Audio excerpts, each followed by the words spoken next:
புதுசா நீங்க வந்து பொட்டிக் ஆரம்பிக்கணும் அப்படின்னு நினைக்கிறீங்களா? அப்ப நான் சொல்ற இந்த செக்லிஸ்ட்லாம் வந்து உங்களுக்கு டிக் ஆகுதான்னு பாருங்க.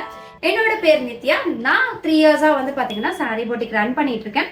என்னோட எக்ஸ்பீரியன்ஸை உங்க கூட ஷேர் பண்ணணும்னு நினைக்கிறேன்.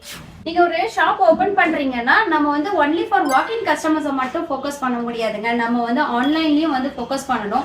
ஸோ அதுக்கு வந்து பாத்தீங்கன்னா உங்களுக்கு கண்டிப்பா வந்து ஒரு வைரல் கண்டென்ட்டை கிரியேட் பண்ண தெரிஞ்சுக்கணும். அது இன்ஸ்டா யூடியூப்லயும் வந்து உங்களுக்கு போஸ்ட் பண்ண தெரிஞ்சுக்கணும். சோஷியல் மீடியால போஸ்ட் போட்டா மட்டும் வியூஸ் வந்துடும் நினைச்சிடாதீங்க. ஸோ உங்களுக்கு பாத்தீங்கன்னா அதுக்கு ஆட் ரன் பண்ண தெரிஞ்சிருக்கணும். அதுக்கு ஹியூஜான அமௌண்ட் நம்ம ஸ்பெண்ட் பண்றதுக்கு ரெடியா இருக்கணும். உங்க பொட்டிக்கை யூனிக்கா காட்டணும்னா டிஃப்ரெண்டான கலெக்ஷன்ஸை வந்து நீங்க எப்பவுமே லான்ச் பண்ணிட்டே இருக்கணுங்க. அதை பத்தின ரிசர்ச் வந்து எப்பவுமே நீ பண்ணிட்டே இருக்கிற மாதிரி இருக்கும். எல்லா பிசினஸ்க்குமே வந்து பாத்தீங்கன்னா பேஷன்ஸ் ரொம்பவே முக்கியங்க. ஸோ நம்ம போட்ட உடனே ஒரு பெரிய லாபம் எடுக்கலாம் அப்படின்னு நினைக்காதீங்க.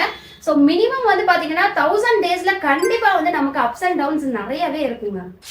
ஸோ நமக்கு வந்து பார்த்தீங்கன்னா மந்த்லி எக்ஸ்பெண்டிச்சர்ஸ் வந்து இருக்குங்க. ரெண்ட் இருக்கும், சேலரி இருக்கும், அதுக்கப்புறம் பார்த்தீங்கன்னா எலக்ட்ரிசிட்டி பில், இந்த மாதிரி நிறைய எக்ஸ்பெண்டிச்சர்ஸ் வந்து வருங்க. ஸோ இதுக்கு எல்லாமே அமௌண்ட் வந்து நம்ம பேக்கப்பில் ரெடி பண்ணி வச்சுக்கணுங்க. நீங்க பர்சனல் லோனே இல்லைன்னா ஜுவல்ஸ் அடமானம் வச்சு தான் இந்த பிசினஸை ஸ்டார்ட் பண்ண போறேன்னா 1க்கு 10 வாட்டி யோசிச்சுக்கோங்களேன். நான் இப்போ ஷேர் பண்ணது எல்லாமே என்னோட பர்சனல் எக்ஸ்பீரியன்ஸ் தாங்க. இது உங்களுக்கு யூஸ் ஆகலாம், யூஸ் ஆகாமலும் இருக்கலாங்க.